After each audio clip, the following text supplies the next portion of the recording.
जय जिनेंद्र। पूर्णार्घ जैन ग्रंथ वाचन अर्घ्य 10 भाग 12। जैन चित्रकला। जैन साहित्यात ठिकठिकाणी चित्रकलेचा उल्लेख येतो, पण तितक्या विपुल प्रमाणात निदान आज तरी पाहावयास मिळत नाही। अधिक सूक्ष्मतेने पाहिल्यास श्वेतांबर पंथीयांनी जितकी चित्रकला सुरक्षित ठेवली तितकी दिगंबर पंथीयांनी ठेवली नाही। एवढे मात्र खरे की उपलब्ध कलाकृती पाहून असे वाटते की ही कला एकाएकी विकसित झालेली नाही, तिला सुदूरवर्ती परंपरा आहे। गुप्तकालीन अजिंठा चित्रकलेवर भारतातील उत्कृष्ट चित्रकला पुरातन कालापासून जोपासलेली आहे हे पटते। मग त्यास जैनच कसे अपवाद असणार? पाषाण कला, धातुकला यापेक्षा चित्रकला अल्पजीवी ठरते, कारण चित्रकला प्रदर्शनाचे रंग हे प्रमुख माध्यम अल्पजीवी आहे।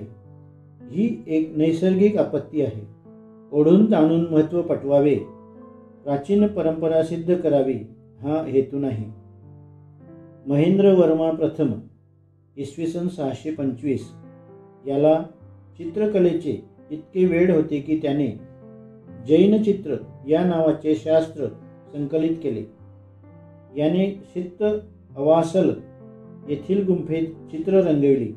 राजा राणी, कमल, सरोवर, मेघात नृत्य करणाऱ्या अप्सरा, युगल, स्त्री पुरुष इत्यादी चित्रे आजही तेथे सुरक्षित आहेत आणि सुंदर आहेत। वेरूळच्या कैलास मंदिरात या चित्रांचे अनुकरण दिसते। वेरूळच्याच इंद्रसभेमध्ये काही चित्रांचे अवशेष आहेत, पण ते छिन्नभिन्न आहेत। श्रवणबेळगोळ येथील जैन मठात भिंतीवर अनेक चित्रे आहेत। भगवान पार्श्वनाथांचे समोशरण, भगवान नेमिनाथांची दिव्यध्वनी, 6 लेश्यांचे चित्र आणि म्हैसूर नरेशांचे दसरा दरबार चित्र प्रेक्षणीय आहेत। 11व्या शतकापर्यंत भिंतीवर चित्रे काढण्याची कला विकसित झालेली दिसते। त्यानंतर चित्रकलेने ताडपत्राचा आधार घेतला। ताडपत्रावर सहस्रावधी ग्रंथ लिहिले गेले। चित्रांचा संबंध वर्णविषयाशी नसेल, पण कलेच्या दृष्टीने ही चित्रे महत्त्वाची आहेत। धवल ग्रंथ मूळ ताडपत्रावरच लिहिलेले आहेत। त्यावरील चित्रकला विविध स्वरूपाची आहे। जिनमूर्ती, नृत्य करणाऱ्या स्त्रिया, वेली, चक्रे, वेलबुट्टी सुंदर आहेत। कुठे पत्राच्या वरच्या बाजूस, कुठे चारही बाजूस, कुठे मध्यभागी चित्रे आहेत। लाल, सेंद्री, पांढरा व हिरवा अशा रंगांचा उपयोग केलेला आहे।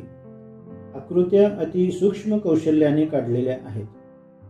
दिल्ली येथील शास्त्र भांडारात अपभ्रंश महापुराण सचित्र आहे, त्यात शेकडो चित्रे आहेत। नागौरच्या शास्त्र भांडारात यशोधर चरित्र सचित्र आहे।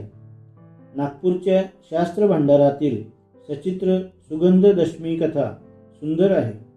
सचित्र भक्तामर स्तोत्र मुंबईला पन्नालाल दिगंबर जैन सरस्वती भवन येथे आहे। रविवार व्रतकथेच्या 2 सचित्र प्रती वालूर, तालुका पाथरी, जिल्हा परभणी येथे पाहिल्या आहेत।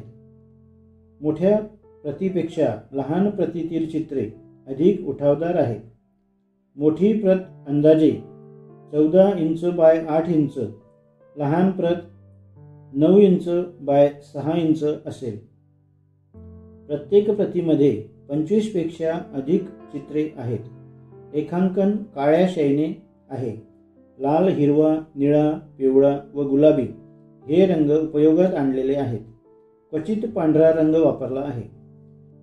चित्रकलेला कागदाचा आधार मिळाल्यावर तिच्यात विविधता आली। सोने व चांदीचे रंग उपयोगात येऊ लागले। लेखन सुद्धा सुवर्ण व चांदीच्या शाईने होऊ लागले।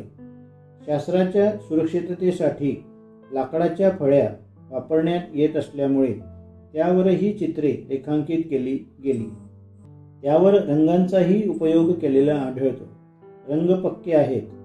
वस्त्र अल्पजीवी असले तरी त्यावर देखील चित्रकला आढळते। शिरपूर येथे प्रदर्शनामध्ये वस्त्रावरील पंचकल्याणपट मी पाहिला आहे। अंदाजे 3 फूट रुंद व 100 फूट लांब अशा जाड वस्त्रावर रंगीबेरंगी चित्रे काढलेली आहेत. चिंतामणी पट श्री नाहटा यांच्याजवळ आहे. अजूनही अशाच ताडपत्र, कागद, काष्ट व वस्त्रावरील कलाकृती संशोधकांची वाट पाहत आहेत. श्वेतांबरांनी चित्रकला जास्त जोपासली हे मागे आलेच आहे. काही प्रमुख कलाकृती खालीलप्रमाणे आहेत. नगीनदास भांडारातील ज्ञाता धर्मसूत्र, झाणीची ओघनियुक्ती, सुबाहू कथादी कथासंग्रह, निषिध चूर्णी, कल्पसूत्र, कालक कथासंग्रह या ताडपत्रीय प्रती विशेष उल्लेखनीय आहेत. अजूनही बऱ्याच कलाकृती आहेत ज्यांचा येथे परामर्श घेणे अशक्य आहे. उपसंहार वरीलप्रमाणे थोडक्यात परामर्श घेण्याचा प्रयत्न केला आहे.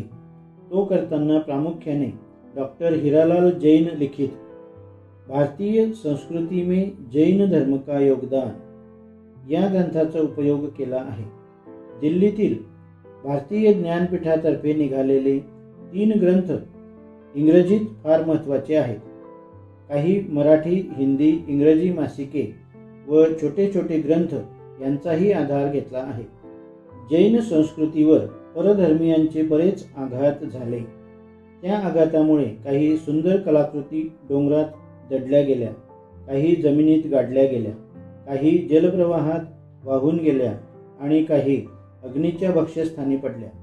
तरी देखील या आज सुरक्षित आहेत, दृश्य स्वरूपात आहेत. त्यामुळे भारतीय कलेला सौंदर्याचे लेणे आहे हे निसंशय. विद्वानांनी, संस्थांनी तसेच शासनाने याकडे लक्ष पुरवून उत्खनन केले, संशोधन केले, जीर्णोद्धार केला तर त्यामुळे भारतीय कला सौंदर्यात भर पडणारीच आहे. दृष्टीआड असलेल्या अमर कलाकृतींना कल्पनाद्वारे आठवल्याशिवाय, चितारल्याशिवाय दुसरे काय करता येण्यासारखे आहे.